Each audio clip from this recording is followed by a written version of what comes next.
Okay, have a feeling that this is a funny graphic on the film, but anyway, we're going to go for it. So, my name is Lynette. I am a multimodal coach, speaker, and educator. Well, this week, in the lead up to my seminar, I'll be cutting you a slice of my signature work, which is Quantum Grammology, the science of positive transformation through sound, vibration, and frequency. So this methodology, it ties together psycholinguistics, metaphysics, and quantum philosophy, and situates them within the context of everyday language, specifically grammar. So with my work, I teach clients to view language not just as a means of communication, but as a superpower. So, because everything is energy and language is absolutely no exception, in my courses, I describe the ways in which our phraseology, that's to say the structure of the language that we use, actually creates our reality.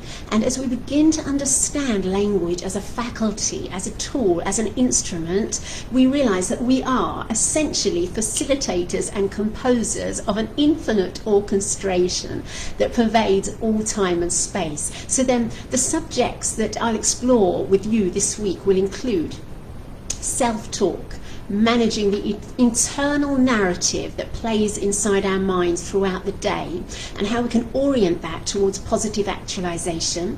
High frequency conversations, managing the energetics of our interactions, and so treating words as orbs of light. How to ask authentic questions, and so captivate, engage, but also to inspire your family, friends and colleagues. And finally, compassionate closure in language, sort of an interaction so that your people feel seen and heard and actualized by your vibration when you walk away from every conversation. So right now, I want to talk to you about what is arguably the most important aspect of language production. That is self-talk. So, because it doesn't matter how many books we read or how much information we're holding, if our self-talk is persistently negative in its construction, then without redress, our self-talk can undermine, erode and deconstruct our best laid plans, and so create that treadmill experience or the Groundhog Day sequence whereby we are literally running a program. So enter the verb to be, specifically the first person, the I am from the verb to be. So why is this important? Because the verb to be is one of the most primary linguistic references to personage on our planet, the way we speak about ourselves. So the statement that I am succeeded with information about our identity, our nationality, our subculture and so on, and these two words carry such profound volume of inherency. They are a framework, yes, they are a claim, they are a chariot of creation. So it would be hard to imagine a more salient signal, a more specific cause or vibrational frequency that we communicate to our cellular functioning than the verb I am. The metaphysicist William Walker Atkinson, he said, the I in the I am is the sovereign of the mind and will help you to re-establish order in the mental kingdom. It serves to compel absolute cooperation from our mental faculty. So we are in a constant communication with the field, that is the morphic field, that is all time and space, within every moment that we exist. So each time we make this statement of I am, we create a profound causation, we create intention. So when should we be aware of this specific language structure?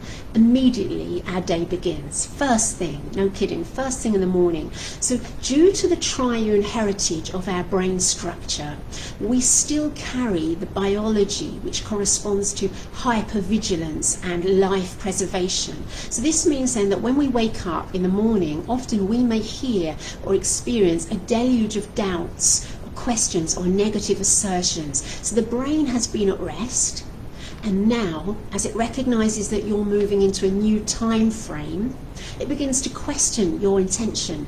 Who do you think you are? Why do you think you deserve that? Who do you think is going to listen to you about this? How will you be able to afford it? And so on and so forth. So it's crucial at this point that you move into a place of agency and assertion. And from that space, we use language and movement to signal positive and affirmative messages. So tones and vibrations to our cellular functioning, and a powerful grammatical structure for this moment in time is the verb to be in the first person. I am. So when I wake up in the morning, I like to open my eyes and I state I am, and then I follow this structure with an informed statement about my personage in this now reality. So I would recommend really understanding this structure as a command of your mental faculty and spend time crafting the nuance of your assertion. I literally spent weeks and months working on my statement, changing it slightly every morning. I wrote it down again and again and again, working with adjectives like astounding, astonishing, incredible, extraordinary, and followed with nouns which spoke the truth that I wanted or I was determined to move into, until I felt that it truly and authentically reflected the highest aspects of my truest potential. And this is my invitation to you, which incidentally is why and how you're listening to this video in the first instance. This is why I'm here. This is why I show up. So I use I am as leverage.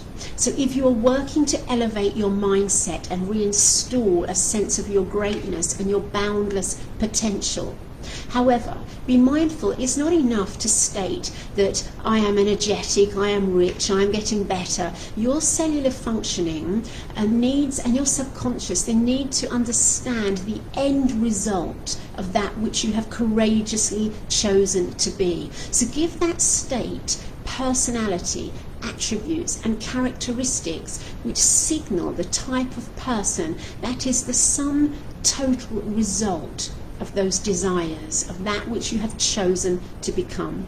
So then good, strong and certain adjectives, grammatical adjectives, that almost surprise or shock or delight you when you listen to them, when you hear yourself recount them. So when you say them for the first time, if you feel a sense of that reaction, that's a true sign of vibrational frequency enlivened and quickened. So research tells us now also that positive and transformative phraseology that we're discussing is heightened when combined with physical activity. So even marching it out on the spot, or moving around the house, if you're not going to the gym or you're not going running or jogging or whatever, just movement around the house as you bring this phraseology into being, as you make the I am statement, as you go to put the kettle on or as you jump into the shower, can amplify significantly the value of this grammatical activity. Finally, I would like to add that if you feel that you might like to take this strategy to a deeper level, take it to the mirror and do mirror work. So with this process, you simply go to the mirror in the bathroom, bedroom or in the car, look deeply into your eyes and make the I am statement in the first and second person. So if you do decide to take it there, a powerful assertion to use is love. So use your name and then make the statement, I love you. Okay, so I would say, Lynette, I love you. You are loved. And if you can spend at least 3 minutes, minimum 3 minutes, if you can get to 5 or even 10, fantastic. But please, a minimum of 3 minutes on this on a regular basis, you will begin to feel the results within a week. The first thing to notice is a reduction, a notable, significant reduction in the volume of negative self-talk and a noticeable increase in confidence. And why is this activity so powerful? Because it speaks directly to every aspect of you. your higher self, your inner child and your subconscious. So you may find it difficult to begin with, and this is a sure sign as to why it is now time to honour yourself in this way, and why it is such a profound activity, or you wouldn't necessarily feel reticence or resistance if it were not such a powerful assertion to tell yourself that you are loving and lovable. Okay, so mirror work is often recommended within the therapeutic field. It's a very powerful tool. So please do practice stepping into your agency with authenticity and repetition, and begin to start utilizing your language not just as a means of communication and interaction, but as a universal superpower. My name is Lynette. This has been Quantum Grammology, and tomorrow I will be sharing with you the concept of high frequency conversations. That is managing the energetics of interaction and communication, and treating words as orbs of light. Okay, please join me. Thank you.